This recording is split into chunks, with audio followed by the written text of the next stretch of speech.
And I saw a great white throne, and him who sat upon it, from whose presence earth and heaven fled away, and no place was found for them. And I saw the dead, the great and the small, standing before the throne, and the books were opened. And another book was opened, which is the book of life. And the dead were judged from the things which were written in the books, according to their deeds. And the sea gave up the dead which were in it, and death and Hades gave up the dead which were in them. And they were judged, every one of them according to their deeds. And death and Hades were thrown into the lake of fire. This is the second death, the lake of fire. And if anyone's name was not found written in the book of life, he was thrown into the lake of fire. You see, in a day that we live where men speak about wonderful, marvelous things and cry out, peace, peace, but there is no peace. Sometimes we're called upon to, in a sense, ruin everyone's party and to say stop, to scream, to cry out, stop. Think for a moment about the end of your days, where you are heading, what Christ really says in the totality of His Word. How is it that we're inclined just to give ourselves towards those things which most please the flesh so often, and refuse to look at the train that is coming?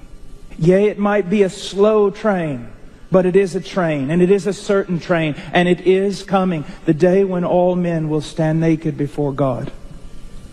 Everyone. And as I often say, I will not lose sleep at night because you don't have self-esteem. I won't lose sleep at night because your checkbook isn't balanced or you can't keep up with the Joneses. Men of God lose sleep at night because of this. The reality of this that is before us, that is more reality than anything you can taste or touch or smell or feel this morning.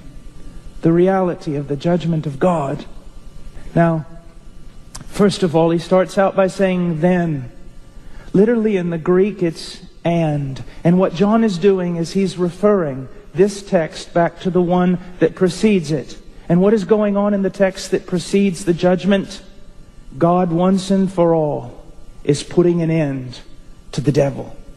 Once and for all, He is putting down the devil and his works. And He is doing so in order to cleanse His creation, to prepare for a new creation. Now, there's nothing in itself startling about that until you follow up with the verses that follow. And it's this. He's connecting this text back to the purging of creation. And he is basically saying this.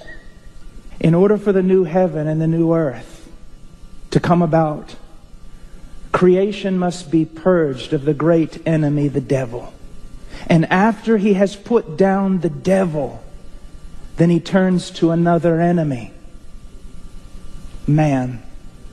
Before creation can be brought in with newness and holiness and righteousness, there must be a judgment. And in that judgment, after it falls, most people will be swept away into hell for one sole purpose: to make way for what God plans on doing in His Son, Jesus Christ.